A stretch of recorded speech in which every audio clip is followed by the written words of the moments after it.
You never expect to see a skull when you go for lunch behind the Golden Arches, but on a sweltering August morning in Nashville, Tennessee, the ordinary bustle of Dickerson Pike was pierced by a nightmare discovery that now grips the city with fear and fascination. Behind the McDonald's, in a patch of woods most people pass without a second thought, a woman stumbled across something almost unspeakable, a severely decomposed, headless body hidden in the underbrush. Just 100 feet away, closer to the parking lot where families ordered Big Macs and teenagers gathered over fries, a skull was found lying alone, detached, rotting in the summer heat. Police confirmed both discoveries but would not immediately connect them, leaving open the chilling possibility that the skull and the body belonged to different people. In that single moment, Nashville no longer felt safe, and what was once an everyday fast food stop became the center of a mystery stranger than fiction. The woman who discovered the remains dialed 911 in a panic, and within minutes, Metro Nashville detectives and crime scene investigators arrived. The heat was oppressive, the air heavy with humidity, and the ground thick with briars and weeds. They waded through the suffocating woods to a site that seasoned officers later described in muted tones, careful to shield the public from its brutality. A McDonald's employee, his voice shaking, whispered to a reporter, "It's pretty gory. A headless body, that's the next level." He was right. Even in a city that has seen its share of crime, this was different. This was deliberate, grotesque, theatrical. No weapons were found. No clothing that could immediately point to an identity. No personal belongings, no phone, no wallet. Just a torso and limbs decayed by time and heat, and a skull lying far enough away to raise more questions than answers. Investigators admitted early on that decomposition made even the most basic details uncertain. Was the victim male or female? How long had the body been there? And most unsettling of all, was the skull truly from this body, or was it planted there, a cruel trick to mock the detectives who now struggled to piece together the impossible? The McDonald's on Dickerson Pike is just another fast food stop to most, fluorescent lights glowing into the night, cars weaving through the drive-thru, laughter spilling from the booths. Beside it sits a Waffle House, another southern staple, and across the street, everyday life hums along. But tucked just behind the parking lot is a dense strip of woods, invisible to those who don't look twice. That's where the remains were discovered, so close to people eating their lunches and sipping sodas, yet hidden enough to let horror linger undetected. And that is part of the terror. How could a body, headless, decomposing, grotesque, remain undiscovered for so long, in plain sight of thousands who passed by every day? The questions multiplied as news spread. Residents wondered if this was the work of a serial killer. True crime sleuths online speculated about ritualistic killings, pointing to the deliberate separation of head and body as a symbolic act. Some whispered about gangs, about drug debts settled in gruesome fashion, about dark messages left for rivals to decipher. Others believed the scene was staged. What if the skull wasn't even connected to the body, but placed there later, to mislead? Metro Police, careful not to inflame panic, released only the barest of facts: human remains, headless body, skull located nearby, identity unknown, cause of death undetermined. No further details. No reassurances. Just silence and yellow tape fluttering in the hot breeze. Forensic teams know the clock is ticking. In cases like these, decomposition is both an enemy and a witness. The August heat accelerates decay, erasing skin, muscle, and tissue. Flies lay eggs, maggots consume, beetles scatter. Yet each insect, each stage of decomposition, tells a story. Forensic entomologists can measure the growth of maggots to estimate how long a body has been exposed. Pathologists can study bone staining and insect activity to tell whether the head was removed before or after death. Even the soil beneath the corpse, darkened by fluids, speaks. It tells when the body first touched earth.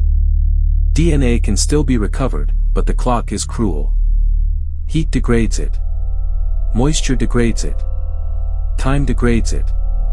If the skull is intact, dental records may provide answers, but only if someone, somewhere, is missing a person who cared enough to file a report. Without that, the bones may remain nameless forever. Investigators may even turn to isotope analysis, examining trace chemical signatures in bone to determine where this person lived and what water they drank, narrowing whether the victim was a lifelong Nashville resident or someone who vanished from far away. The horror isn't just in the crime itself, it's in its proximity to ordinary life. Murders in abandoned houses or desolate highways are terrifying, yes, but the idea that a body could lie just steps away from one of America's busiest fast food chains, that children may have played nearby, that workers threw trash out the back door unaware of what lay only yards away, that is horror woven into normalcy. It forces everyone who passes through that drive-through to wonder, how many times did I walk right past death without seeing? But the separation of head and body raises darker questions still. Forensic pathologists know that decapitation is rarely an accident. In homicide cases, it usually means one of two things: concealment of identity or communication of a message. Removing the head makes it harder to identify a victim, stripping away the face, the teeth, the most immediate clues. But leaving the skull nearby, almost within sight, suggests something else, perhaps a taunt, perhaps ritual. It is as if someone wanted this discovery to be made, wanted it to shock, wanted it to be remembered. Parallels are chilling. In 2018, a woman in rural Louisiana was found dismembered, her head discovered apart from her torso. In Phoenix in 2011, a decapitated body was left near a canal, the head placed nearby. And in Florida, a series of body parts turned up in canals, some missing heads entirely, meant to delay identification. Each time, investigators wrestled with the same questions now haunting Nashville: is the separation practical, to hide identity, or symbolic, to deliver a message? Some criminologists argue that decapitation often signals rage, a killer who wanted to obliterate the victim's identity, even their humanity. Others argue it's cold calculation: the head carries the face, the teeth, the identifiers. Remove it, and you buy time. But leaving it close enough to be found?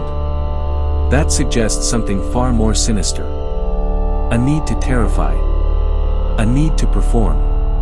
A need to remind society that death is near, and that control belongs to the killer. Detectives began canvassing the area, pulling surveillance footage from McDonald's, Waffle House, gas stations along Dickerson Pike, even bus cameras. They checked missing persons lists from across Tennessee and surrounding states. But with decomposition advanced, even determining the sex of the victim was difficult. The woods had erased identity, leaving only mystery. For locals, the thought that someone was killed and discarded so close to daily life gnawed at their sense of safety. Parents looked twice at the wooded patches behind restaurants. Workers threw out trash with a glance over their shoulders. Customers pulled into the drive-thru, staring out windows into the tree line, wondering what else could be hidden in plain sight. And then, a darker thought emerged: what if this was not the first time? Could other wooded patches around the city hide similar horrors, unseen, unfound? Was this just the one that finally surfaced because someone happened to walk in at the right, or wrong, moment? Some amateur sleuths suggested it could be linked to Nashville's rising unsolved missing persons list, pointing to recent disappearances in Davidson County. Others believed the deliberate placement suggested knowledge of forensics, someone who knew how decomposition worked, how far smell would travel, how long before bones replaced flesh. But what chills the city most is not just the anonymity of the victim, it's the thought that whoever did this is still out there. Perhaps blending into the crowd, ordering coffee at the same McDonald's, driving past crime scene tape with a smile. Killers who stage scenes often do so to feel power, to relive their crime by watching the reaction. In this case, the killer may be reading every headline, scrolling every tweet, feeding off the horror of a community asking the very questions they wanted asked. And so the skull, and the body, and the forest patch behind Dickerson Pike become more than just a crime scene. They become a stage. A message. A warning. Until police connect the bones to a name, until DNA brings closure, until someone is arrested, the unease will only deepen. Because in every whisper, In every headline, in every pause before biting into a burger at that McDonald's, there is now the same terrifying thought: if this could happen here, what else lies waiting just beyond the neon lights? So the question lingers in the heavy Tennessee air: when the truth comes out, will it be more disturbing than what we already fear?